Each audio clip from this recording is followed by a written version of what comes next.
मेरे प्यारे विद्यार्थियों, आपको अपने स्कूल से कक्षा 8वीं की प्रोजेक्ट कार्य की वार्षिक मूल्यांकन वर्कशीट भरने के लिए मिल गई होगी।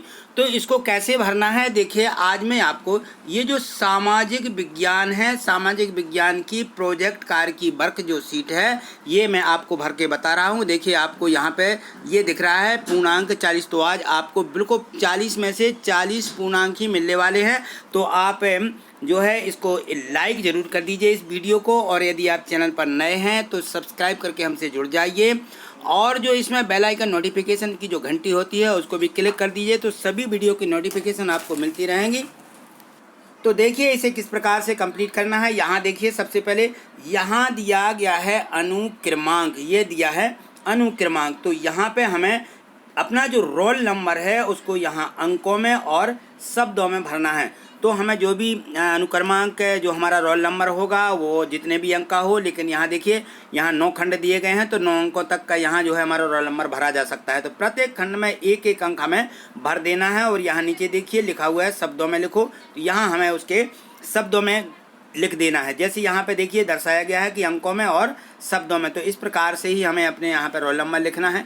यहाँ देखिए लिखना है हमें शाला का नाम, यहाँ शाला का नाम लिख देना है, अपनी शाला का जो भी नाम हो। यहाँ पे डाइस कोड लिखना है, यदि आपको याद हो तो लिख दीजिए, नहीं याद हो तो अपने क्लास टीचर से पूछ करके यहाँ लिख दीजिएगा, ठीक है। तो इसके आगे देखिए इसको यहाँ पर जो लिखा हुआ है कि मूल्यांकनकर्ता के उपयोग हेतु ये लिखा हुआ है, तो यहाँ जो है हमें कुछ नहीं भरना है। इतनी जगह में हमें जो है यहाँ पे कुछ भी नहीं भरना है, इसको खाली छोड़ देना है। इसके आगे देखिए यहाँ से लिखा है कि यहाँ से वर्कशीट पर कार्य प्रारंभ करें खंड बा, ये दिया गया है। तो यहाँ से हमें जो है इसको भरना शुरू करना है। इसको देखिए पढ़िए, इसमें लिखा हुआ है, निर्देश दिया है कि प्रश्न को पढ़ करके निर्देशानुसार उत्तर लिखिए। प्रश्न 1, नीचे दिए गए दक्षिण अमेरिका महाद्वीप के रेखा मानचित्र में संकेत चिन्हों के द्वारा निम्नलिखित को दर्शाइए।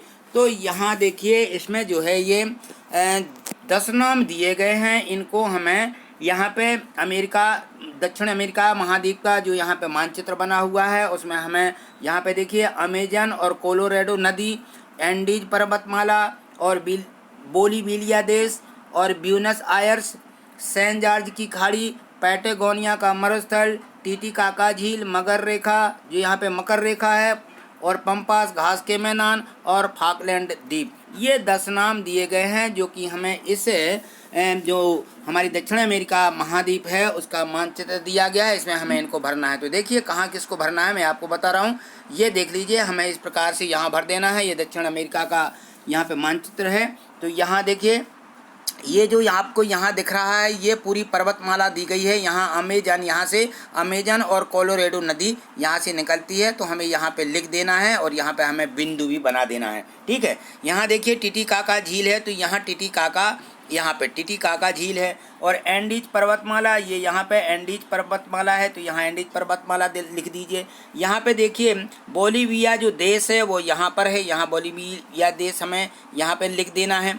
आगे देखिए इसमें दिया गया है मकर रेखा, तो ये देखो ये मकर रेखा जो है यहाँ से मकर रेखा गुजरती है। यहाँ पंपास और घास के मैदान जो है यहाँ पर हैं, तो हमें यहाँ पंपास घास के मैदान यहाँ दर्शा देना है। इसके आगे देखिए ये दिया गया है यहाँ पे ब्यूनस आयर्स, तो यहाँ पे जो ये जगह होती है यहाँ पे दी गई है, यहाँ ब्यूनस आयर्स है, तो यहाँ पे हमें ब्यूनस आयर्स यहाँ लिख देना है। यहाँ देखिए पैटागोनिया का मरुस्थल जो है यहाँ पर है, पैटागोनिया का मरुस्थल यहाँ लिख देना है आपको, यहाँ चिन्ह बना देना है। फिर यहाँ देखिए सेंट जॉर्ज की खाड़ी, ये पूरी सेंट जॉर्ज की खाड़ी है, यहाँ महाद्वीप है, तो यहाँ आप कहीं पर भी सेंट जॉर्ज की खाड़ी यहाँ लिख देंगे, ठीक। और ये देखिए यहाँ पे थोड़े से बिंदु बने हुए हैं, ये लिखा है यहाँ पे लिख देना आपको फाकलैंड द्वीप। तो इस प्रकार से पूरे मानचित्र में हमें इन 10 बिंदुओं को लिख देना है, ठीक। इसके बाद देखिए अगला प्रश्न देखते हैं। यहाँ देखिए प्रश्न क्रमांक 2 दिया गया है, इसमें लिखा है कि विभिन्न प्रकार के ठोस अवशिष्टों के प्रबंधन हेतु योजना बनाइए। तो यहाँ देखिए जो इनके इनमें नाम दिए गए हैं कि कौन कौन से यहाँ पे कहाँ से अवशिष्ट पदार्थ निकलते हैं और इनका जो है निदान कहाँ पर होना चाहिए। तो वे देखिए यहाँ पे स्थान लिखा हुआ है कि वे स्थान जहाँ से ठोस अवशिष्ट अधिक निकलते हैं, यहाँ पे दिया गया है। और इस कॉलम में देखिए लिखा कि अवशिष्ट सामग्री क्या होती है यहाँ की, उनके यहाँ पे नाम लिखना है।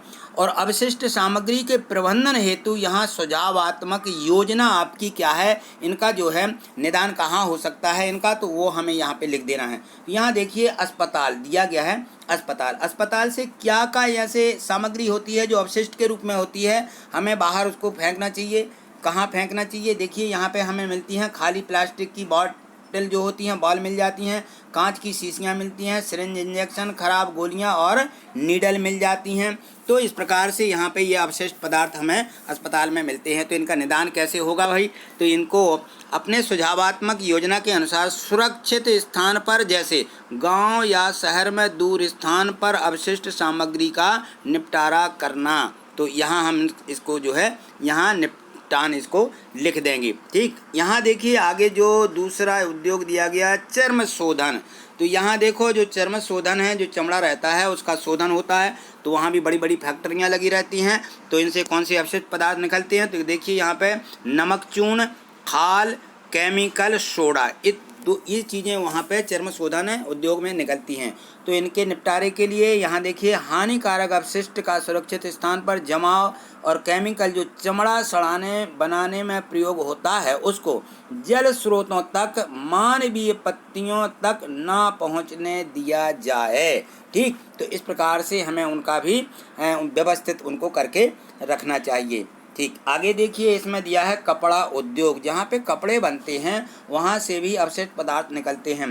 बहुत सी सामग्री मिल जाती है वहाँ पे जो बेकार की रहती है। देखिए यहाँ पे है प्रिंट, केमिकल, रासायनिक पदार्थों, कैडमियम, मरकरी, कोबाल्ट, ये इतनी चीज़ें यहाँ से मिल जाती हैं कपड़ा उद्योगों से। यहाँ देखिए इसको, इस अवशिष्ट को सुरक्षित स्थान पर जमाव करना चाहिए। नंबर 2, जल स्रोतों तक अवशिष्ट को पहुँचने ना देना, ये विशेष सावधानी इनमें रखनी है। ठीक, यह अपना सुझाव होगा। ठीक, अगला देखिए इसमें दिया गया है आगे जो 4 नंबर इसमें दिया है कि लोहा एवं इस्पात उद्योग, जहाँ पे लोहे के और इस्पात जो होता है उसके उद्योग हैं, इनसे क्या निकलता है, यहाँ निकलता है कास्ट आयरन, पिंग आयरन, जंग रोधी पदार्थ, ये निकलते हैं। तो यहाँ पे इनका निपटान कैसे होगा, लोहा एवं इस्पात उद्योग से निकलने वाले अवशिष्ट को सुरक्षित स्थान पर डालना और जल स्रोतों व मानवीय बस्तियों तक इन अवशिष्टों को पहुँचने ना देना। ठीक, इसके बाद देखिए 5वां दिया गया है यहाँ पे चीनी उद्योग।